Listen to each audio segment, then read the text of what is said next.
Eh,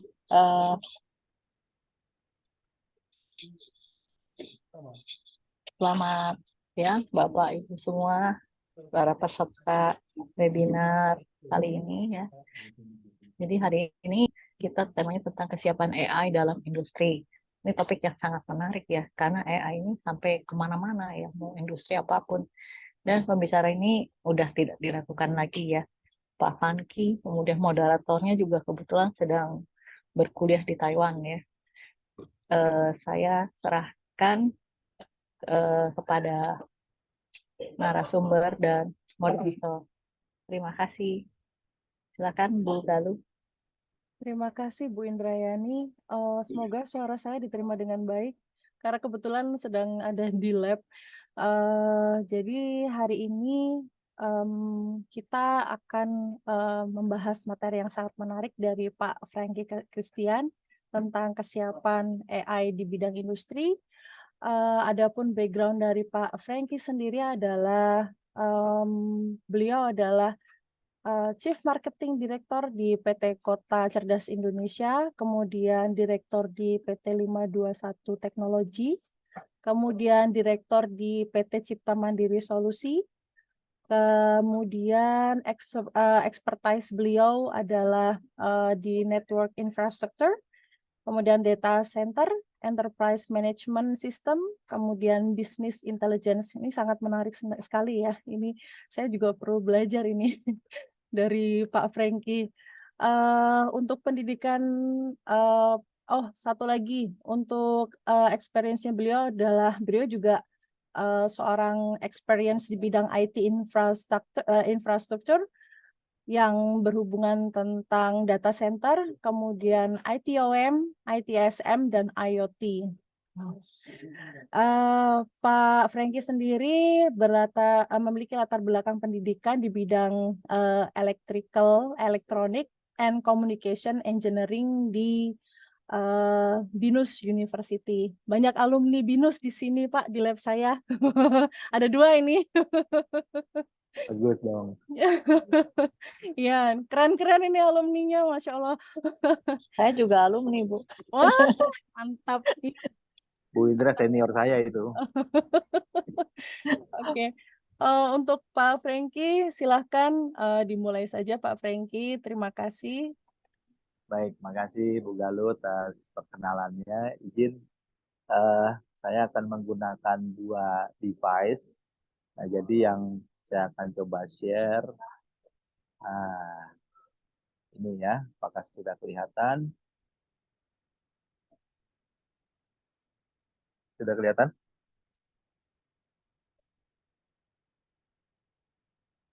Kelihatan Pak, jelas. Ya. Oke. Nah, kalau saya pengennya sih ngebawainnya sambil santai. Jadi saya masukin materinya ke dalam menti.com. Jadi silakan teman-teman gabung di menti.com 91970463.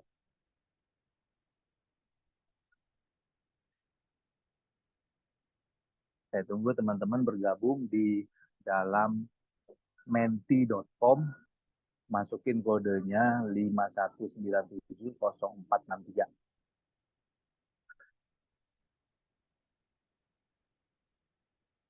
Baru 3 orang. Harusnya bisa ya, sambil Zoom, sambil menti.com harusnya bisa juga sih. Ya kan, saya tunggu teman-teman yang lain. Ada di sini ada berapa? 29.000 orang. Saya tunggu join di menti.com.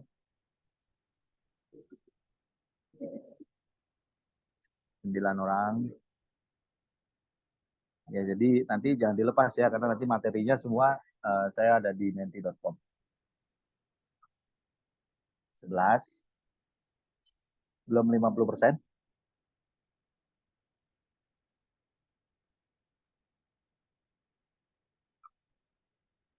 Saya tunggu 12. Ayo teman-teman ditunggu. Sudah masuk Zoom, masuk menti.com nih.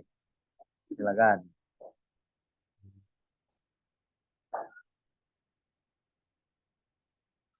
Kita zamannya sekarang interaktif ya, jadi langsung nih biar bisa saya dapetin pendapat-pendapat dari teman-teman semua. Ya, ayo, baru 11 orang yang masuk.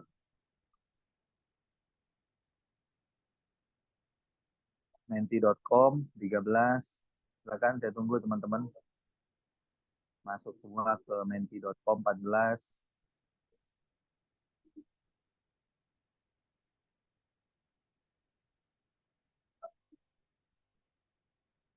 Ayo, 15. Siapa yang masuk? Biar bisa kita segera mulai. Oke, 15 orang ya. Nanti teman-teman yang lain saya harapkan bisa gabung di menti.com ya, biar bisa interaktif kita ya. Oke, saya izin memulai. Jadi,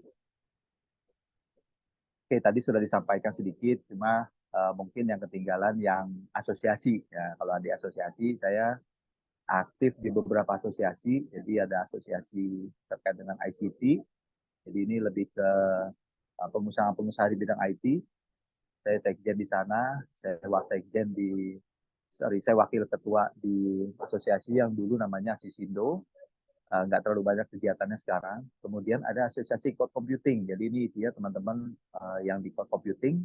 Kalau di IAIS, sekarang saya direktur kolaborasi industri, ini belum diupdate. Kemudian ada Abdi, Asosiasi Pemimpin Digital Indonesia. Saya kepala Departemen Data Management dan Cyber Security. Ya, jadi nanti teman-teman bisa melihat berbagai aktivitas yang lain ya. Jadi saya tunggu teman-teman yang belum masuk bisa gabung di menti.com, nanti ada di halaman atasnya juga ya. Oke, sekarang pertanyaan pertama, apakah yang Anda pikirkan tentang artificial intelligence? Apa aja? Silakan, apa aja? Bisa 4, bisa 4, ada 4 otomatis, oke. Ada 4 kata yang kalian bisa, yang teman-teman bisa masukin masing-masing ya. Silakan mau masukin 1 boleh, 2 boleh, 3 boleh. Kita ingin tahu yang dalam perspektif teman-teman kalau terkait dengan artificial intelligence itu apa? Baru 1, otomatis. Nah, cerdas, oke, cerdas. Ada lagi yang lain?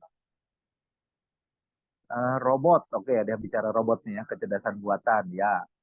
Tiruan, nah ini tiruan.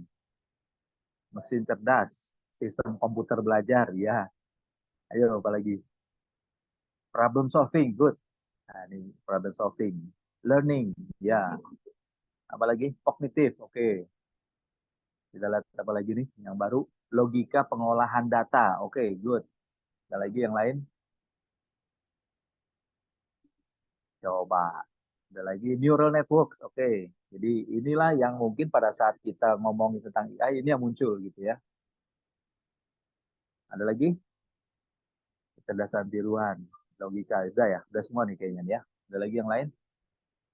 Dari, iya, ada reasoning. Oh, oke, reasoning. Nah, sekarang pertanyaan selanjutnya ya. Pertanyaan selanjutnya. Sekarang apa yang kita takutkan tentang AI? Nah, ini kenapa saya bertanya ini? Karena ternyata di industri banyak yang takut gitu.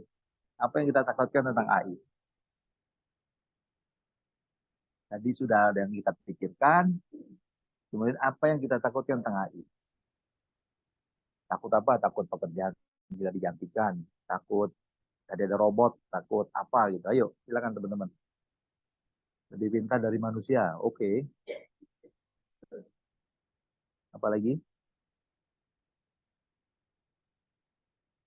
Kerusakan bumi. Wah, ini fenomenal nih. Kerusakan bumi. Kecerdasan di luar kontrol. Oke. Ada lagi? Sistem mengontrol kehidupan manusia. Ya, orang overestimate AI sehingga menjadi Panasia syndrome. Menarik. Ancaman data privacy, good point. Bias, nah ini ya, bias dalam mengambil keputusan. Oh, oke. Wah, udah pinter-pinter nih Bu Galuh. Kayaknya nggak perlu webinar lagi nih. Penyalahgunaan teknologi. Good. AI taking over the world. Apalagi etika. Oke, good point. Ada lagi? Takut mesin berpikir tidak dengan norma dan etika. Nah, ini menarik. Apalagi 12 respon baru nih. Ada lagi teman-teman? Kecerdasan di luar kontrol ya. Jadi ada yang menarik tadi ya. Terlalu bergantung pada AI. Ya, oke. Sekarang kita sangat bergantung pada Google Map ya. Saya juga sangat bergantung pada Google Map. Apalagi kira-kira? Ada lagi yang teman-teman yang takutkan, yang ada takutkan tentang AI. Cukup? Cukup? Oke, kita lanjut ke slide ya. Oke, jadi saya baru masuk ke materi saya. Tadi teman-teman sudah cerita apa yang tentang AI, kemudian apa yang tentang apa namanya, tentang ketakutan ya tentang AI. Nah, sekarang saya akan masuk ke dalam materi saya yang eh, di dalam PowerPoint ya. Jadi karena saya orang industri, jadi saya akan perspektifnya dari industri, bukan melulu dari mungkin teman-teman yang ada di akademisi. Mungkin saya akan lebih mengambil perspektif yang berbeda. Tapi yang pertama kita lihat bahwa perkembangan AI market ini dari tahun ke tahun ini meningkat gitu ya. Dan ini menurut saya hal yang menarik, hal yang buat industri ini juga sangat challenging dan sangat semua orang ingin terjun ke sana. Itu dia sebabnya sekarang banyak sekali apapun dibungkusnya sama AI gitu ya. Jadi saya sering ikut ke pameran, terakhir juga beberapa kali pameran, baik yang dalam maupun luar negeri, ini sudah mulai.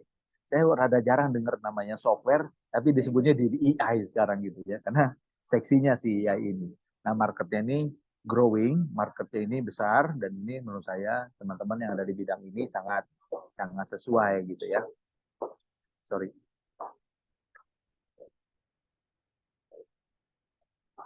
Ya. Nah, jadi saya akan bicara fase yang selanjutnya adalah AI adoption. Ya, tadi sudah ada gambar slide-nya. Nah, pasar AI ini akan pasarnya diprediksi pada waktu 2021 itu segitu, 95,6.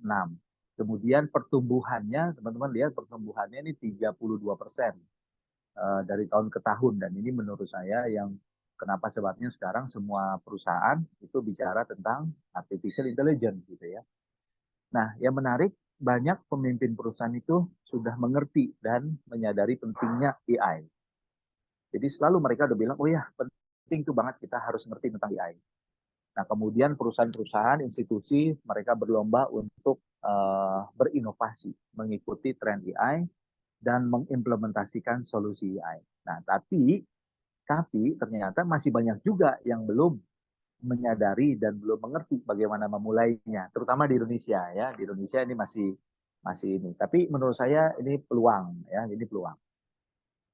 Kemudian ada 7 kunci kesiapan AI di industri ya. Jadi saya langsung saja to the point ya. Ada beberapa yang menurut saya ini harus penting justru pada saat mau mengimplementasikan AI di industri apa saja. Jadi yang pertama coba identifikasi semua titik data Anda. Karena kadang perusahaan, instansi tidak tahu di mana datanya berada, tidak tahu apa yang mereka sudah punya data selama ini.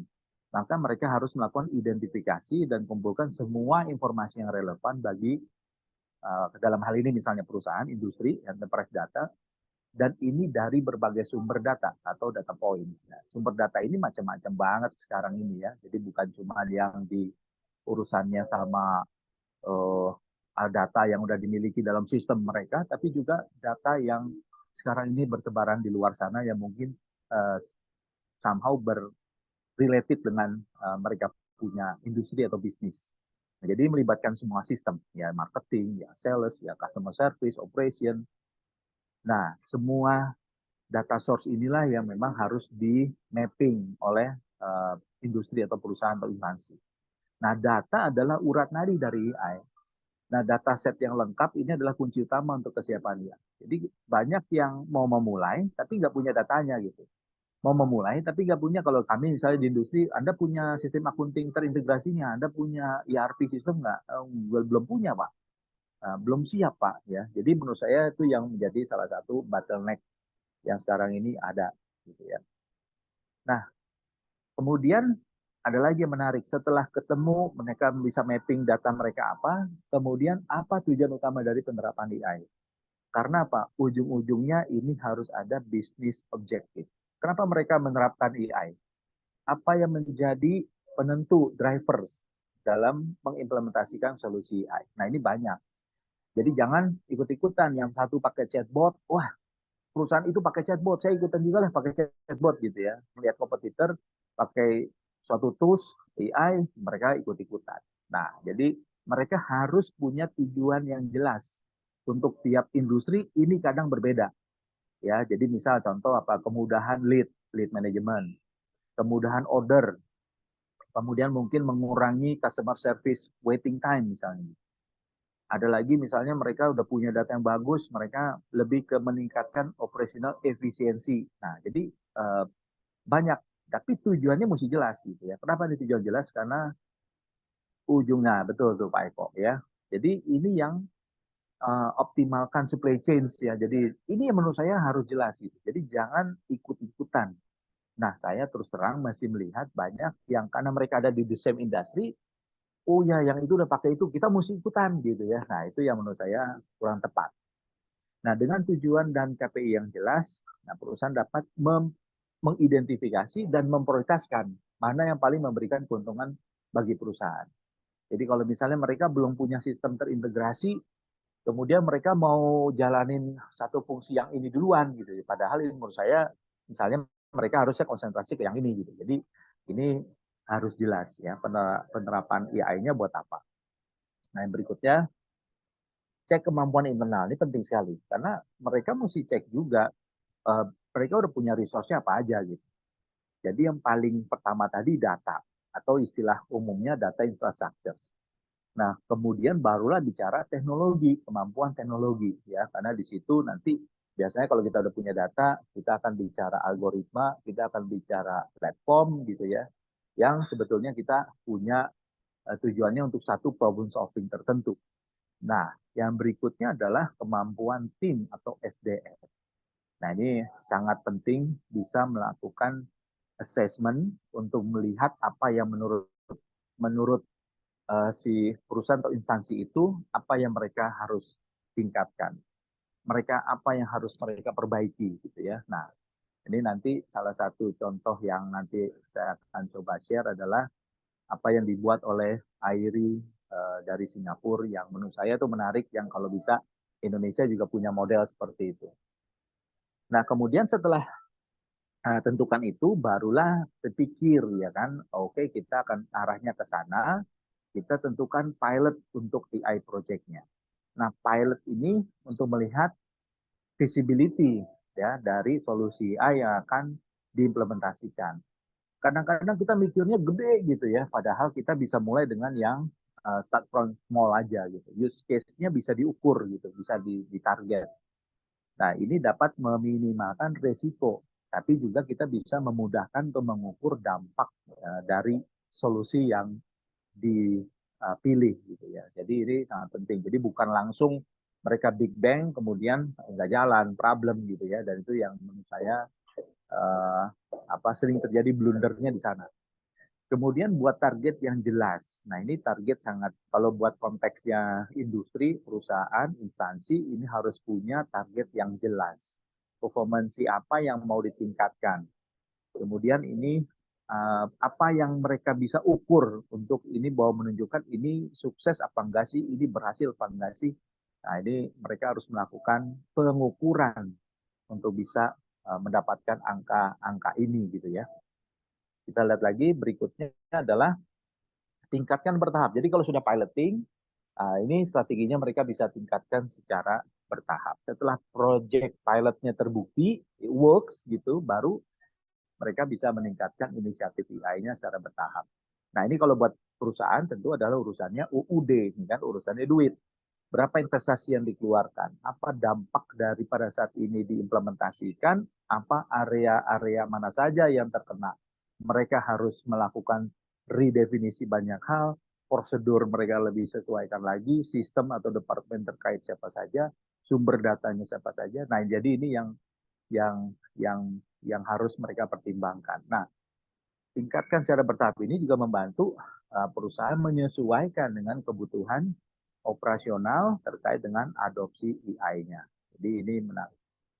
Nah, berikutnya lagi adalah gunakan kemampuan AI untuk mencapai maksimal. Jadi jangan cuman sampai kita sudah sampai titik itu, that's it, sudah selesai gitu. Jadi tapi coba explore lagi apa yang bisa dikembangkan lebih luas lagi gitu. Nah, ini yang kadang-kadang juga, karena kadang-kadang ada yang masih sifatnya sektoral. Oh, ini kerjanya divisi ini nih. Jadi ini tanggung jawabnya divisi ini. Padahal sebetulnya secara bisnis impact itu bisa kena ke semua.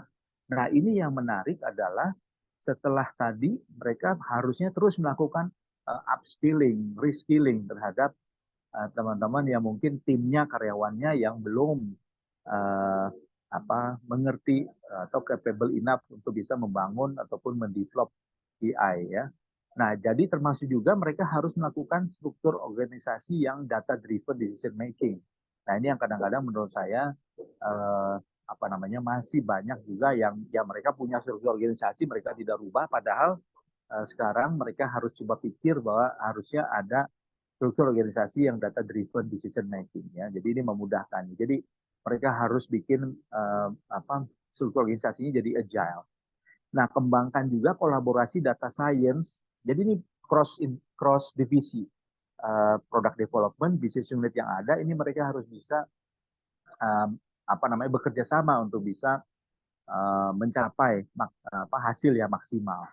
Nah, kemudian si manajemen tentu akan memonitor, mengoptimalkan performansi AI dan mengikuti tren, ya, tren-tren yang ada ya. Tadinya mungkin chatbot, lari ke generative AI, mungkin lagi lari ke, kita nggak sekarang bicara teks saja, kita akan kembangkan data yang lebih luas dan lain sebagainya. Jadi untuk bisa tetap kompetitif dan terdepan. Ya, jadi seperti Walt Disney bilang, the way to get started is to quit talking and begin doing. Jadi ini yang kadang-kadang kita lihat ya. Nah, yang menarik belum lama ini kemarin dalam minggu ini seingat saya Cisco mengeluarkan data. Ya, saya tidak di-endorse oleh Cisco, tapi ini saya hanya mau coba highlight hanya 20% organisasi Indonesia yang siap terapkan AI. Tapi menariknya dari data ini 89% percaya bahwa AI itu akan bisa memberikan dampak positif. Kemudian AI juga akan menimbulkan tadi, makanya saya tanya ke teman-teman kan, apa sih yang ketakutannya implementasi AI? Nah, ini masalah privacy, masalah keamanan data. Kemudian sebagian besar di kita itu masih datanya silos, jadi masih terkotak-kotak di tiap-tiap divisi, bahkan di tiap-tiap orang-orang tertentu ya, bahkan bentuknya masih dalam bentuk Excel lagi gitu kan. Nah, tapi 99% bahkan mengakui sudah punya strategi AI. Ya, mungkin kalau customer-nya Cisco ini mungkin the high level uh, enterprise company, mungkin kalau ditanya apakah Anda sudah punya strategi AI, ya pasti mereka akan bilang bahwa sudah punya.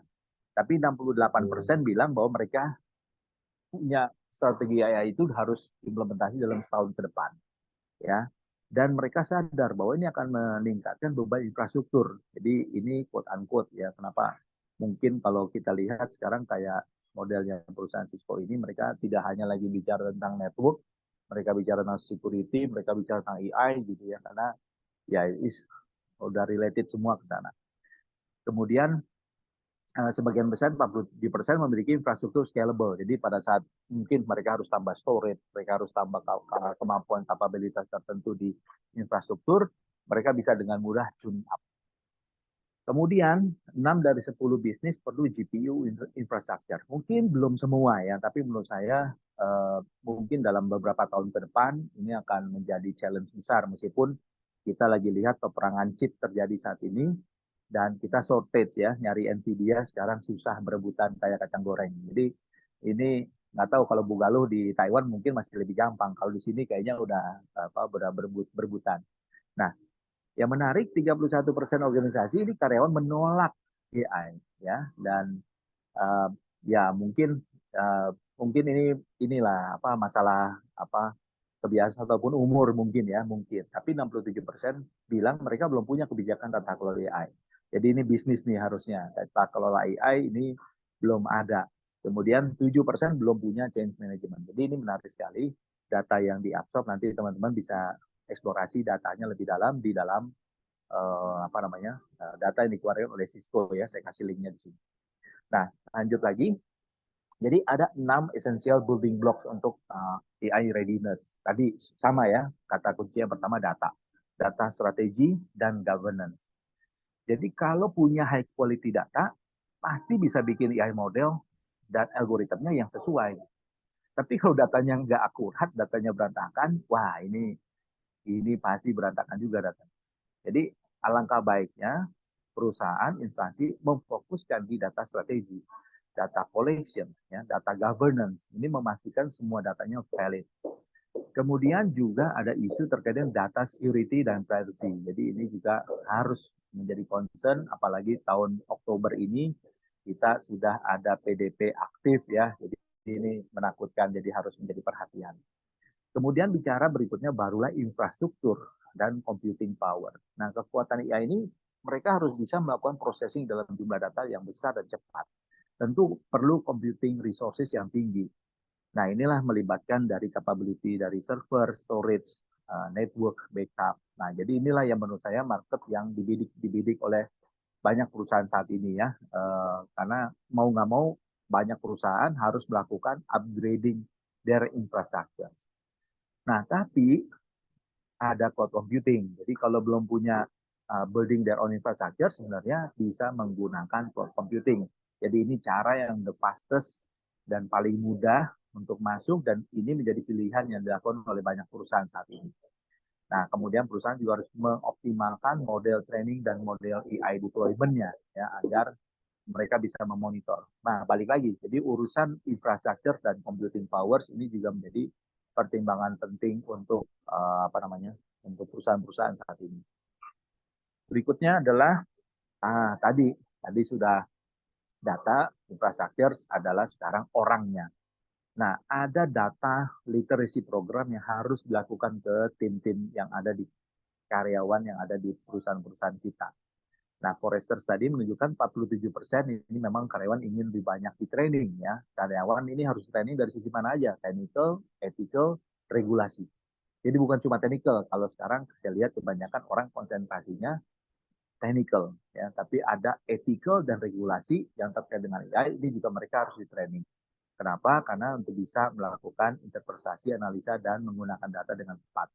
Nah, program data literacy program ini tentu harus kita lakukan karena talent kita harus kita lakukan upskilling dan reskilling ya. Nah, kalau perusahaan berani invest ke sini, itulah mereka yang akan jadi the winners. Kemudian tentu ini yang PR berat yang menurut saya Indonesia mungkin harus segera punya strategi terkait dengan ethical dan responsible AI practice. Jadi AI ini akan sangat tergantung kepada arahan dan fungsi yang tepat ya. Memang kadang-kadang nanti kita akan ketemu tadi yang tadi teman-teman bilang kan, tanpa intervensi manusia mesin AI kita sudah ngambil keputusan gitu ya. Mereka sudah merekomen, bahkan sekarang nggak rekomen lagi, mereka bisa ambil keputusan gitu. Nah, ini yang mungkin kadang-kadang ada yang perlu human touch. Tetap perlu ada keterlibatan pemikiran manusia untuk bisa menjustifikasi ya apa yang muncul dari mesin-mesin kita. Nah, perusahaan bisa membuat proses keputusannya berdasarkan AI. Mereka juga harus bisa melihat mengurangi bias dan menghormati dalam hal ini misalnya privacy customer misalnya. Jadi, nah inilah sebabnya perusahaan atau instansi ini harus bisa membangun kepercayaan, trust antara AI tools dengan customer dengan aturan ataupun policy yang jelas. Nah, jadi ada data security, ada kesesuaian dengan regulasi pemerintah kita, termasuk juga monitoring dan mitigasi apabila terjadi bias karena keputusan dari sistem AI yang kita ada gitu ya. Jadi nah, ini harus ada akuntabilitas sistem, kita bisa memungkinkan kita melakukan controlling, monitoring, internal, eksternal, feedback dengan monitoring yang berkala. Nah, kadang-kadang setelah kita punya sistem, kita biarkan aja sistem itu berjalan ya tanpa kita monitoring, tapi itu kurang tepat ya. Oke, nah yang menarik berikutnya adalah menurut saya ini kenapa ada EIES. Ya. Jadi collaborative partnership dan ekosistem tidak bisa dilepaskan. Ngebangun AI itu untuk satu industri, mereka juga tidak bisa lepas dari ekosistem mereka gitu. Nah, artificial intelligence tidak bisa dikembangkan tanpa komunitas. Jadi, nah ini sangat penting untuk bisa melibatkan partner eksternal. Kemudian di sini banyak teman-teman dari institusi pendidikan, dari provider teknologi. Nah, dengan kita berkolaborasi bersama, ini bisa mengembangkan IA lebih baik lagi. Nah, perusahaan juga sebaiknya mereka membentuk ekosistem sumber data dan consumer.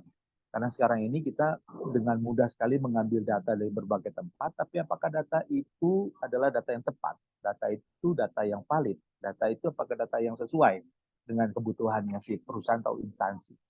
Nah, data sharing ini dapat meningkatkan insight dan kerjasama dalam jangka panjang gitu ya. Dan tentu saja jadi akan lebih mudah karena tidak harus mereka building all semua dari awal, dari nol.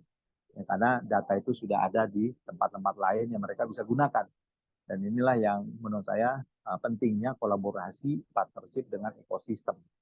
Ya, dan ini akan membantu kita, membantu perusahaan juga untuk apa? Membypass trial error. Ya, jadi mungkin mereka perlu data, tapi datanya mungkin mereka ambil dari komunitas, data itu mereka cek, mereka validasi, kemudian mereka bisa pakai gitu misalnya ya. Nah, jadi ini akan tentu sangat memudahkan karena tidak harus si perusahaan, instansi itu membangun data mereka. Kemudian setelah itu semua tentu yang paling berat itu adalah di sini sebetulnya. Yang tadi 7% doang yang baru punya. Change management dan cultural readiness. Jadi tiap perusahaan pasti punya budayanya, sadar atau tidak sadar, pasti sudah ada value dan budaya yang mereka bangun.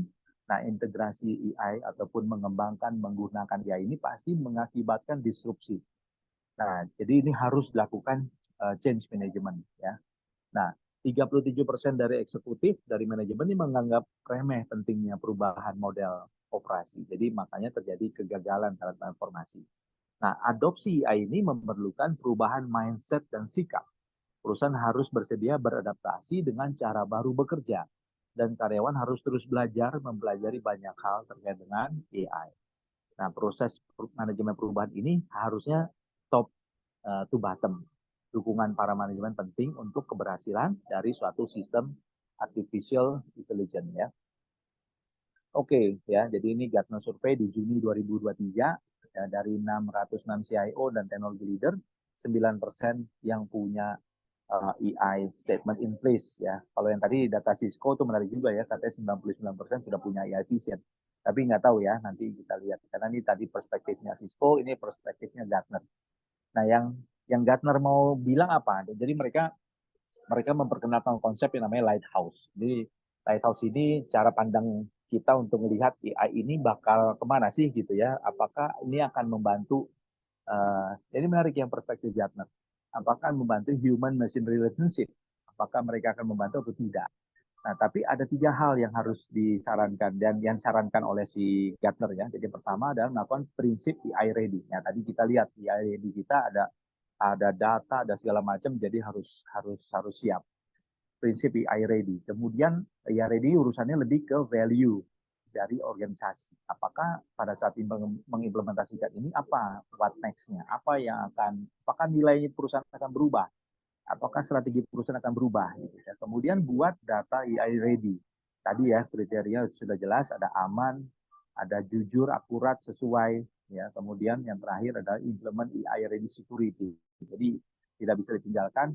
Pasti dari sisi positifnya ada juga sisi negatifnya. Jadi inilah yang harus disiapkan oleh oleh perusahaan untuk bisa membuat policy. Ya. Nah, ini beberapa hal yang dari Gartner ya. Jadi saya lanjut ini sudah dari sesi PowerPoint saya akan masuk ke interaksi lagi dengan teman-teman ya. Jadi kita lanjut sekarang ke Nah, di dalam EI Singapura mereka memperkenalkan namanya EI Readiness Index. Nah, seharusnya kalau nanti teman-teman mengakses ke AIRI Singapura, nanti teman-teman bisa mengakses masing-masing sendiri untuk bisa mengukur ya. Tapi kita akan coba ukur sama-sama ya, ada 49 orang, di luar saya 2 orang, jadi kita akan coba ukur sama-sama jawaban-jawaban kita ini apa saja gitu ya. Oke, coba kita lihat. teman-teman langsung balik lagi ke Menti. Bagi yang belum, silakan akses ke menti.com. Sudah ada ya, menti.com. Ada yang belum belum connect ke Menti?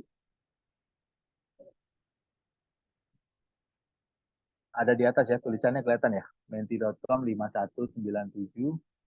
51974046300463 ya, 51970463. Kita mulai ya sama-sama, tapi ini nanti outputnya bukan scoring sebetulnya, karena ini saya cuma mau lihat pola jawaban dari teman-teman sekalian ya. Oke, kita mulai.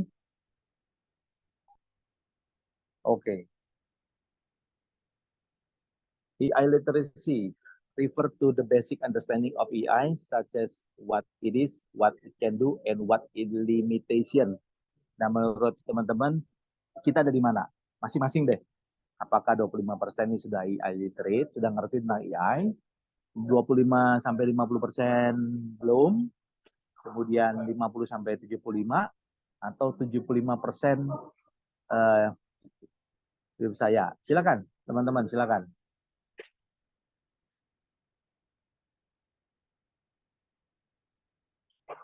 Baru berapa ini? Belum banyak ya. Silakan teman-teman, saya tunggu memberikan masukannya. Oke.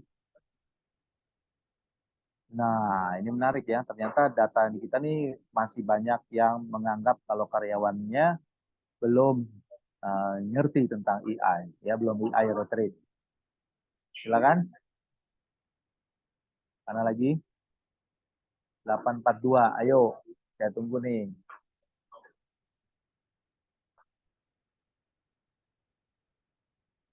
Ada lagi?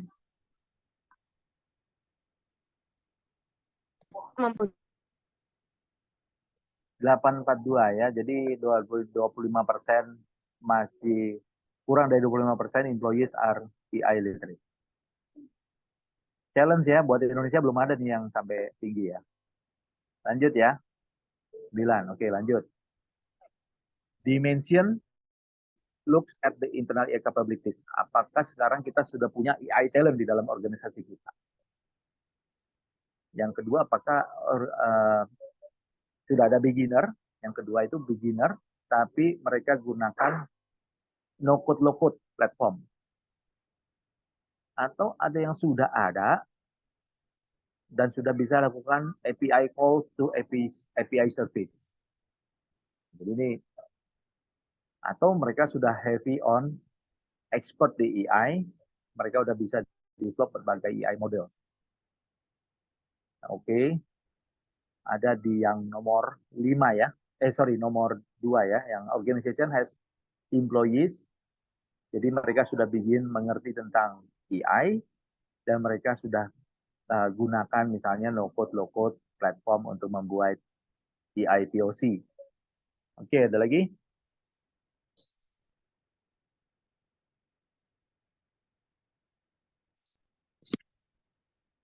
Rata-rata ada di situ ya. Oke, kita lanjut. Lanjut ya. Nah, apakah ada manajemen support dari terkait dengan AI inisiatif? Ada manajemen support nggak? Oh no, oke langsung. Ada manajemen support. Yang kedua adalah manajemen bilang bahwa mereka support manajemen inisiatif, tapi belum ada resource. Yang ketiga, belum ada strategic AI roadmap. Yang terakhir, manajemen has allocated resource AI inisiatif dengan sudah ada strategic AI roadmap. Silakan teman-teman.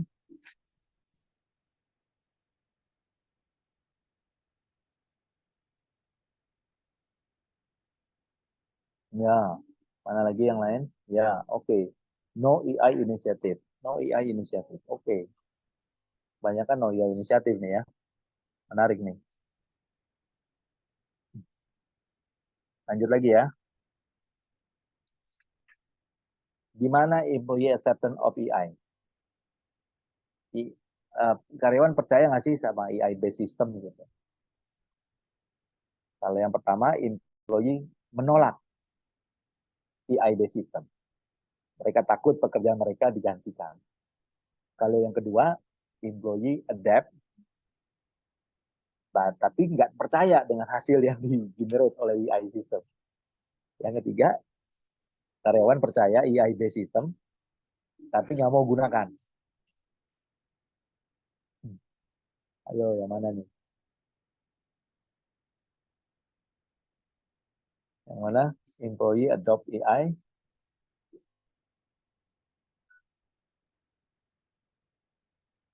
Oke. Yang tengah ada yang banyak ya. Jadi udah uh, karyawan setuju pakai, tapi nggak percaya hasilnya. Menarik juga. Lanjut. Lanjut ya. Nah, setiap AI project hasilnya nggak bisa diprediksi, ya kan? Kalau apa tanggapan dari organisasi atau perusahaan? Yang pertama, perusahaan nggak ada zero tolerance. Pokoknya ini nggak ada zero tolerance. Kalau yang kedua, organization menghindari implementasi dan mereka mencari yang sudah ready, ya istilahnya sudah ready. Kalau yang ketiga, organization mengerti, ya kan, kemudian tapi outputnya belum bisa diprediksi. Ya. Yang keempat, organization mendukung ya karyawan untuk terus mengeksplor eksperimen terkait dengan AI adoption atau AI application. Ayo, yang mana nih menurut teman-teman?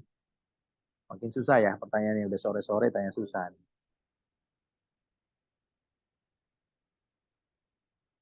Oke,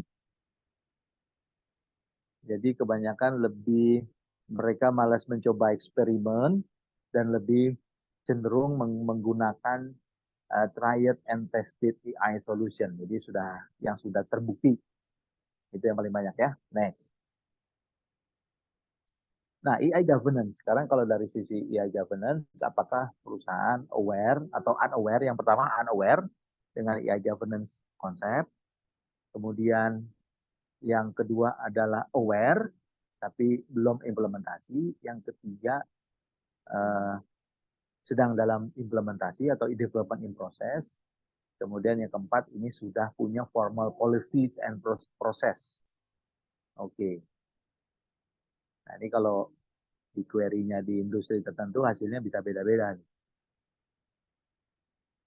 Ya, paling banyak masih yang sama-sama. Ayo, silakan teman-teman pilih apakah sudah aware atau belum sih kalau di kita nih di Indonesia. Pemandangan teman-teman gimana? Ada yang aware, ada yang belum ya. Jadi kebanyakan masih belum aware adanya AI governance concept. Good sharing ya. Lanjut ya. Sorry ada beberapa pertanyaan lagi. Nah, sekarang kalau bicara risk control-nya, apakah yang pertama perusahaan tidak aware tentang adanya pentingnya risk level ya di AI. Kemudian yang kedua sudah organization aware, ya kan? Kemudian pentingnya untuk level, tapi belum menyetujui on kriteria. Oh, ada yang sudah ngerti malah luar biasa nih. AI use case risk level sesuai dengan peraturan. Oke, ini masih banyak yang biru ya. Peraturan masih banyak yang biru nih ya teman-teman ya. Masih banyak yang biru ya. Lanjut lagi, ini risk controlnya ya. Nah ya, oke masih banyak yang. Oke lanjut lagi, business use case. Nah kalau business use case, apakah perusahaan sudah mengidentifikasi business use case apa yang sesuai? Apakah sudah? Yang pertama adalah belum mengidentifikasi. Yang kedua sudah mengidentifikasi tapi belum mengeksplor value-nya. Yang ketiga ini sudah, tapi dia ngambil value dari industri atau yang sudah orang lain lakukan. Yang keempat, organisasi sudah punya use case, sudah punya ini, dan mereka mengambil itu dari internal stakeholders. Oke, kebanyakan masih belum punya ya. Oke, lanjut. Nah, apakah sudah punya organisasi nggak punya orang khusus, organisasi does not have any employee responsible untuk managing data quality. Yang pertama, nggak punya orang untuk data quality. Yang kedua, ada informal responsibility untuk managing data quality. Yang ketiga, organization has employees with formal responsibility untuk managing data quality. Ya, ya, ini yang satu yang paling kanan saya curiga nih Bu Indra nih dari bank nih jangan-jangan. Ya, yang lain, teman-teman yang lain silakan.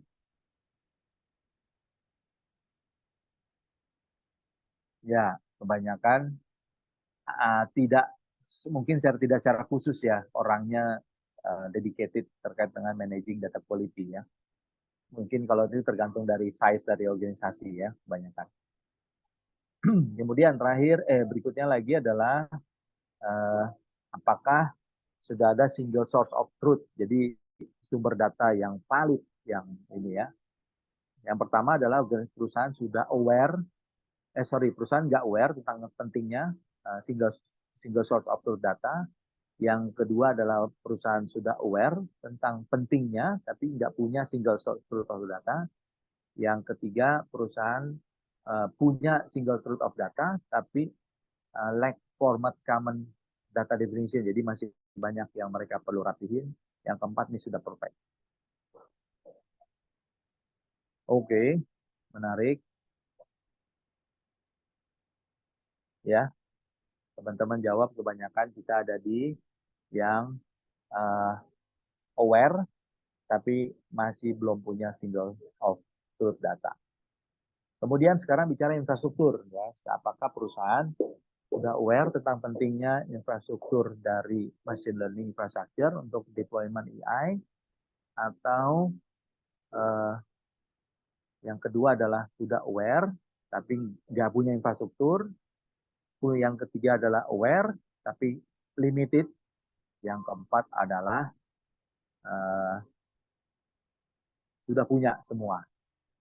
Oke, ya ini infrastruktur kita. Ada lagi jawabannya. Kebanyakan di sudah penting, sudah aware tentang pentingnya punya infrastruktur, tapi belum punya infrastruktur ya. Saya lanjut. Dikit lagi. Ini adalah data lake. Jadi untuk central repository data. Jadi yang pertama adalah data, most data are stored in non-digital format. Kebanyakan data di luar di standar digital format. Yang kedua adalah sudah ada tapi standalone digital format. Ini Excel nih pasti banyak kita di sini. Yang ketiga sudah ada database atau relational database. Yang keempat ini sudah centralized repositories of RDBMS. Oke, Excel mania nih. Nah, Excel mania keluar semua. Excel 5, 6. Oke. 7. Oke. Lanjut ya. Pertanyaan selanjutnya. Nah, dari hasil-hasil yang tadi itu kalau teman-teman lakukan di dalam websitenya AIRI Singapura, nanti mereka akan keluarkan skor ini, namanya AI Unaware, AI Aware, sama AI Ready, dan AI Kompeten. Nah, ini menarik, karena average score yang tadi kita ngisi itu, mereka akan klasifikasi menjadi 4 kategori ini. Nah, disinilah mereka jelaskan secara detail general capabilities yang terkait dengan AI Unaware-nya apa saja, kemudian termasuk general karakteristik, kemudian AI adoption suitability-nya mereka keluarkan juga. Nah, ini menarik sekali ya, karena menurut saya Indonesia harusnya bisa sih bikin kayak gini ya. Nanti tunggu arahan Bu Indra aja nih untuk bikin kayak gini, harusnya bisa nih. Nah, mereka kemudian yang menariknya mereka tampilkan profiling. Jadi profilnya kita sama di profile dengan industrinya. Misalnya kalau kita select industri kita terkait dengan industri tertentu, mereka keluarin data ini. Oh, kita punya AI literacy, harusnya kalau di industri ini sekian gitu loh. Kalau di kita ini skornya sekian, ini kan banyak yang bolong-bolong. Ini contoh pertanyaan apa jawaban yang saya isi ya. Jadi ini adalah sampel result dari IRI SG yang menurut saya ini menarik untuk kita explore. Ya, termasuk juga mungkin mereka bandingkan dengan startup. Kenapa mereka bandingkan dengan startup? Ya, mereka mau lihat apa namanya perbandingan dengan sisi startup. Karena menurut saya startup, kalau startupnya di mereka, mungkin mereka akan lengkapi banyak hal ya. Nah, jadi ini juga terkait juga dengan organisasi readiness. Jadi ini mereka juga detailkan juga apa yang harus mereka lakukan ya. Jadi mereka kasih bold, kasih background warna kuning untuk bisa membantu kita melihat apa yang kita harus bisa ini konsentrasikan. Nah ini menarik sekali ya, karena dengan adanya ini kita jadi lebih mudah dan aware gitu ya. Termasuk dari ethics dan governance readiness ini juga mereka kasih tunjuk gitu kan. Oh ini loh yang bagian-bagian yang kita harus implementasikan. Mungkin kalau di kita ada beberapa hal yang masih challenging, tapi menurut saya apa yang ditujukan oleh si Iris SG ini menurut saya cukup menarik untuk kami di industri gitu ya. Termasuk juga data readiness ya. Jadi data readiness ini juga akan memudahkan. Dan ini sebetulnya memudahkan kita ya, karena kalau manajemen ngelihat report dari ini, mereka akan jauh lebih percaya dibandingkan kita ngomong doang gitu kan. Jadi kalau ada data ini pasti mungkin mereka akan lebih percaya. Termasuk infrastructure readiness ya, termasuk infrastructure readiness ini juga mereka sampaikan. Pak Oke, Franky, kurang ya, 5 menit lagi, mohon ya, maaf, saya mau motong sedikit. Terima sudah kasih. Bu Galuh Oh, dari sudah. saya. Oh, terima Itu kasih. materi yang saya bisa sampaikan. Silakan kalau ada pertanyaan dari teman-teman, saya kalau saya tidak bisa menjawab, saya keep dulu pertanyaannya. Oh, Silakan Bu Galuh. Oke, baik Bapak-Bapak, Ibu-Ibu. Di sini mungkin sudah ada 2. Pak Renan, ini saya bisa masukkan pertanyaan nggih, yang komentarnya jenengan, karena saya juga Boleh, penasaran boleh. ini. Oh, oke. Oke. Kita terutama yang bidangnya bukan di komputer gitu, mungkin bisa dapat banyak informasi dari sini. Oke.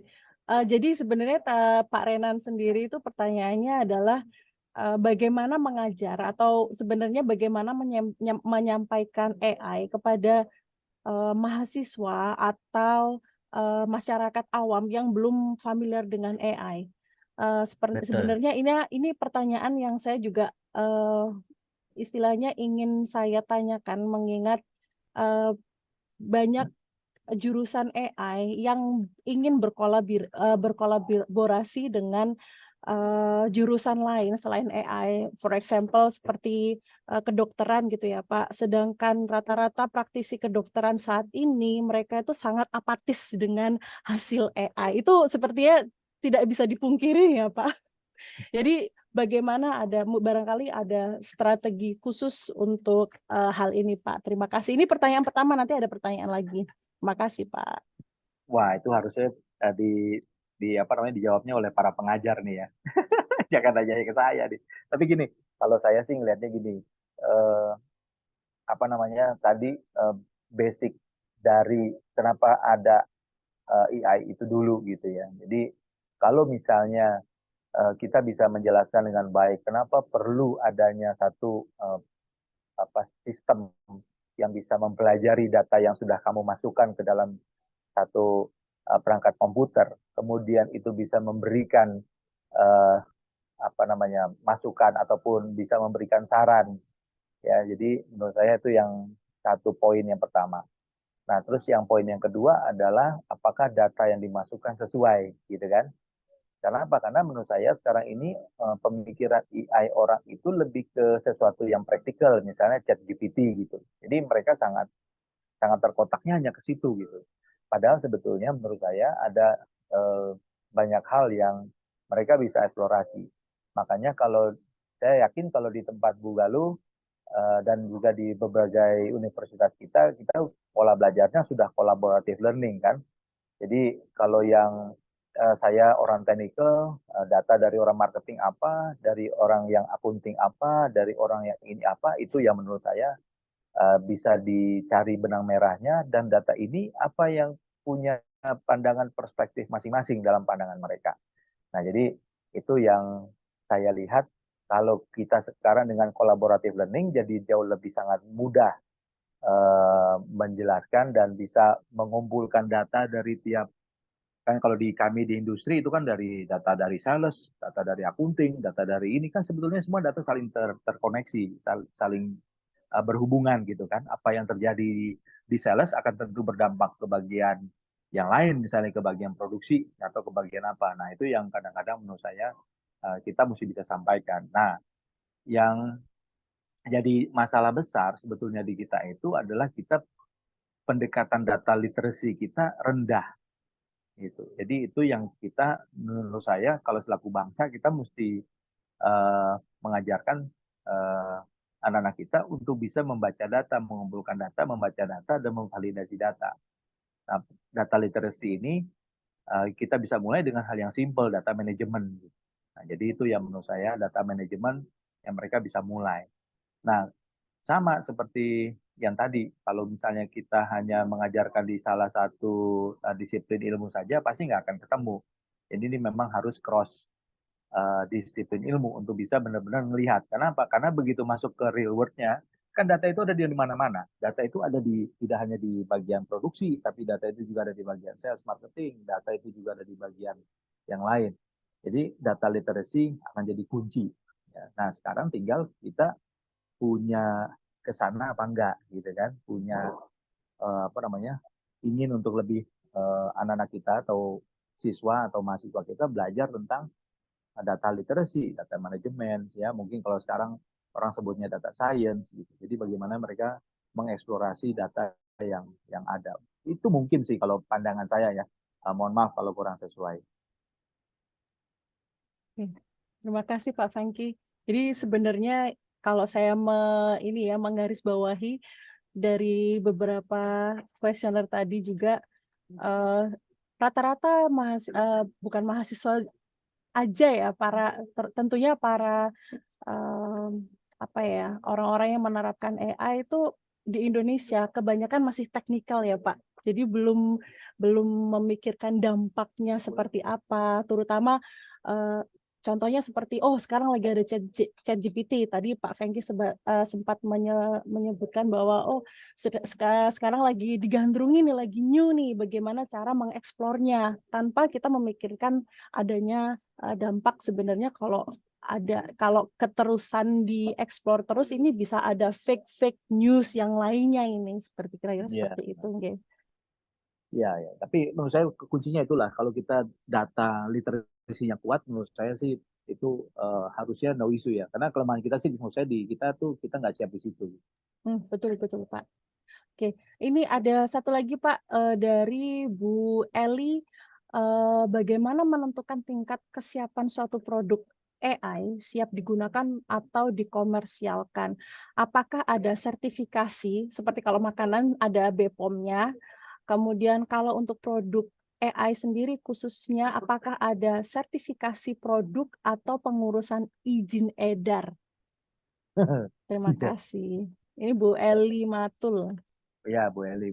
Makasih Bu Eli pertanyaannya. Jadi kalau saya sih yang saya tahu ya sekarang ini belum ada. Saya nggak tahu kalau di luar negeri atau ada atau tidak ya. Jadi yang lebih ada itu lebih kepada aspek itu tadi, aspek security misalnya kan. Data apa saja yang dikelola dan data apa saja yang diakses gitu. Jadi yang disertifikasi bukan di sisi apakah ini layak atau tidak terjun atau dilepas ke market gitu. Nah, jadi setahu saya sih belum ada ya. Setahu saya belum ada yang secara khusus kita buat seperti itu. Nah, yang menarik sebetulnya adalah apakah kita bisa lakukan polanya. Contoh, belakangan ini saya jualan chatbot itu mungkin udah tahun ke-5 kali ya. Tapi dulu chatbot ya just orang jawab apa, reply apa gitu kan. Cuma beda sekarang chatbot yang sekarang apa yang dijawab itu dia simpan, dia collect lagi gitu kan datanya. Nah, jadi apakah kita akan punya satu pola, apakah ini chatbot yang satu ini levelnya sedalam mana gitu. Nah, itu menurut saya standar itu tidak ada, tapi kita bisa membuat ataupun kita bisa membuat rata-rata gitu ya, scoring. Oh ini kalau ini capability-nya udah sampai sini. Oh kalau ini capability-nya udah sampai sini. Jadi contoh sekarang ini juga lagi banyak yang melakukan mereka bisa ngambil data dari dalam perusahaan apa saja gitu. Nah data itu gimana ngambilnya? Mereka terkoneksi ke berbagai sistem kita. Kemudian data itu di-crawl, data itu diambil. Mereka kalau kita masukin suatu prompt gitu ya, kayak kita di ChatGPT, mereka akan keluarin data yang ada di enterprise. Dan data itu mereka kelola secara on-premise misalnya. Nah, jadi apakah ini aplikasi yang secara standar sudah memenuhi? Nah, ternyata tidak juga. Jadi itu akan punya baseline ataupun pengukuran scoring yang berbeda-beda tergantung dari kebutuhan masing-masing. Nah, kalau saya bidangnya ini mungkin cocok karena saya punyanya ini. Nah, jadi kalau yang sekarang kami lakukan di industri, kita melihat keragamannya atau kesamaannya. Misalnya contoh dia ini jenisnya chatbot. Sejauh mana dia bisa melakukan pengumpulan data atau apa dia mesinnya langsung kita define aja kalau ditanya ini jawabnya ini atau mereka sudah bisa dari apa yang dijawab mereka crawl lagi gitu ya, mereka melakukan machine learning lagi gitu ya, jadi mereka udah generative AI. Nah, jadi kita bisa menentukan, oh ini jenis chatbot yang ini baru sampai sini levelnya. Oh yang ini, oh dia udah dalam sampai sini. Gitu. Oh yang ini malah bisa lebih dalam lagi, dia bisa mengeksplor data dengan berbagai tipe data misalnya seperti itu. Yang kalau saya tahu sih seperti itu ya. Mudah-mudahan membantu jawab Bu Eli. Dua lagi Pak pertanyaannya. Iya. Dari Pak Muhammad Hussein, apakah untuk asesmen dari AIRI tadi apakah gratis Pak? Gratis. Kemudian, oh gratis ya. Apakah ada tools AI readiness yang lain selain AIRI? Mungkin ada rekomendasi. Nah itulah menurut saya Bu Indra harus segera bikin lah. Ya, harus bikin lah ya. Jadi kalau itu bisa bikin bagus. Oke, Bu Indra, PR ini Bu Indra. Terus terakhir Pak, ini apakah yang menghambat teknologi AI ini dari Pak Eko Setiaji? Apakah yang menghambat teknologi AI di bidang kesehatan ada pengaruh konflik of interest sehingga kolaborasi sulit dipertemukan?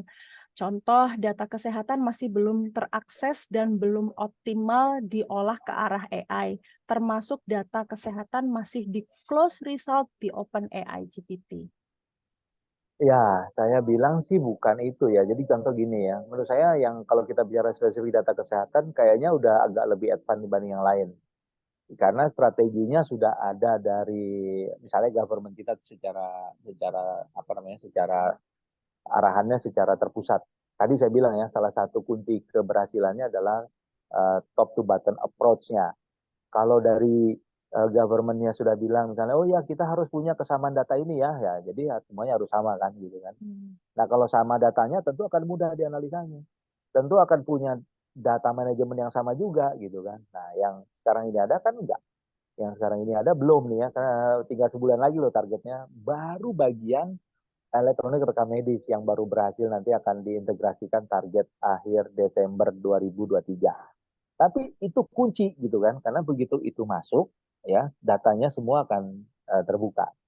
Nah, jadi top down itu mereka sudah ada, mereka bikinkan strategi, termasuk kesatuan data. Jadi apapun Anda punya sistem sistem misalnya sistem rekam medisnya, sistem hospital information systemnya apapun, Anda harus mengacunya ke sini gitu loh. Kesamaan data ini yang nanti dipakai. Nah, karena sudah ada arahan ini, semuanya harus terintegrasi, misalnya kan ke satu saatnya Kemenkes misalnya. Nah, karena sudah ada arahan kayak gitu, nah itu jadi lebih jelas. Nah, itulah menurut saya pendekatan-pendekatan seperti ini yang kalau kita di industri juga kita bisa lakukan, kalau kita di korporasi atau di government itu jadi contoh yang bagus. Tapi apakah dengan data yang lain bisa? Ya harusnya bisa, tapi bertahap. Jadi kuncinya mereka ambil dulu nih benang merahnya apa nih ya? Data dari kesehatan. Oh rekam medis. Oh ya rekam medis dulu yang mereka konsentrasikan. Begitu Pak Eko, mudah-mudahan menjawab. Oke, sepertinya itu Pak pertanyaan yang diketik dari para hadirin. Mungkin ada yang ingin raise hand, tapi ini sepertinya sudah lebih ya. Ini sangat menarik sekali soalnya temanya. Ada lagi yang ingin ditanyakan, Bapak Ibu? Silahkan mungkin bisa raise hand.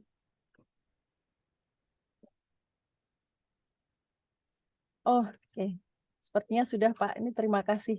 Terima kasih sekali atas eh, saran, masukan, insight dari Pak Fangki.